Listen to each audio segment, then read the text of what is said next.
Cougar Sports Saturday continues to roll on this final Saturday of 2023.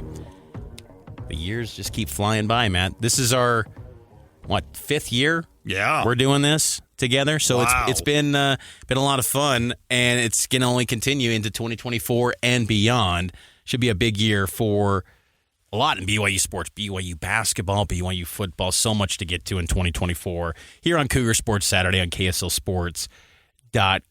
Today, though, BYU closes out 2023 with the men's basketball team taking on Wyoming, and head coach Mark Pope previewed the game with the media, and the first thing he was asked, how's the team doing coming back from a long, rare holiday break? Good. We went just a light individual yesterday morning, had a good solid practice in the afternoon, and we had a couple guys come back a little bit under the weather, that always happens, but good.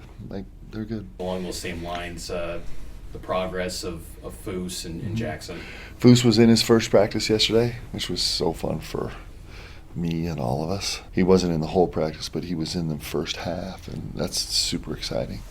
He worked really hard over the 4-day break with Coach Robinson and Wiz, and so he's knocking at the door. We'll see. Do you feel better about your team now than you did 2 months ago before the season started?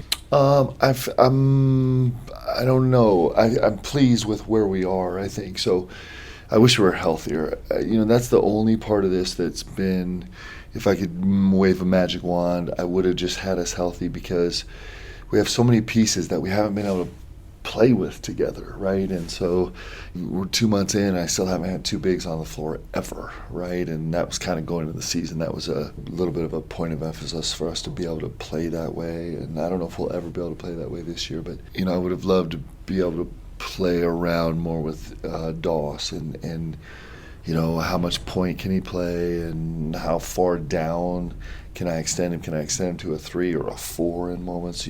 So I think the health part of it is the part that I'm, if I was being greedy, I wish I would have had more. I wish we had, I've kind of interchanged Foose and Ali. I wish I could have, seen those guys function, not even on the floor together, but just figure out a rotation with those two guys. We kind of missed out on all that. In terms of us, the part I'm super happy about is I think our guys have a sense of who we'd like to be.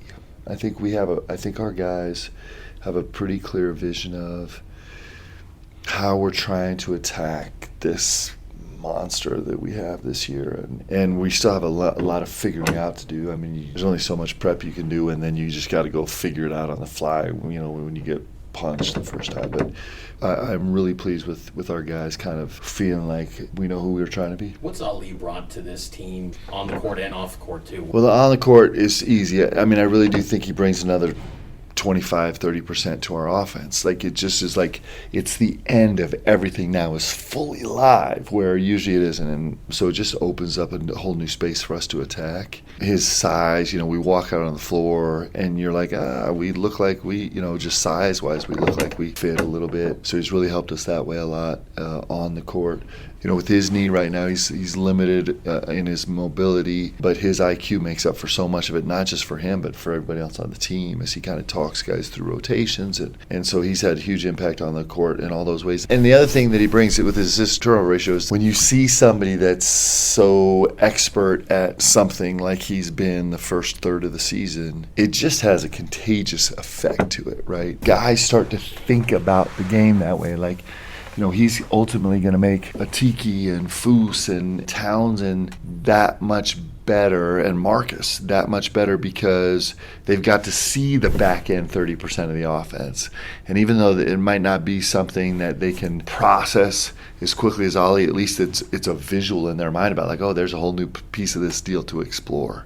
And then off the court, he's got a humility and a joy about him that's really special. He brings in a whole different worldview than most of our guys have, that is part of the beautiful growing process in college that he brings to our team. He's a big-time human being. Do your players sense that this was once a pretty good rivalry, and the Wyomings might be coming in here with a little bit of vinegar?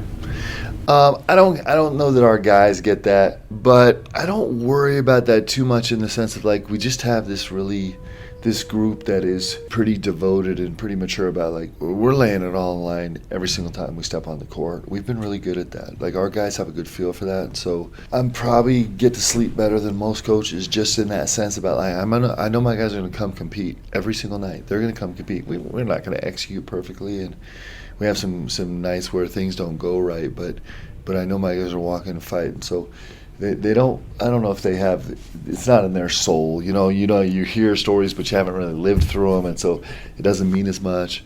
And I suspect for the Wyoming players, it's somewhat similar. I don't know that there's guys on that team that have it a deep-seated, understand the history of this rivalry. But I do think it's a great game because they're a great team. I think they're really, really good. I think they're really explosive. I think they bring a lot to the table. It's going to be terrific. Coach Robinson was putting together that conference. Why a home and home with? And what kind of was the thought process behind getting that? It was a little bit later in the summer. I like the game because I think they're good. I think Coach is unbelievable. I think he does an incredible job. His run at Northern Colorado was exceptional, and so I like the game that way. I like that it's a terrible place to go on the road. I mean, nobody wants to go there ever in the history of the world. Wants to go play out in Wyoming, and I like that for our guys. I think it's a terrific challenge, and it's got some history. I think it's fun for our fans, and so I think it's going to be really good for us. That was BYU head coach Mark Pope previewing today's game between BYU and Wyoming. Tip-off at 4 right here on KSL. Taking the time out on the other side, it's the top 5 here on Cougar Sports Saturday. It's powered by KSL Sports.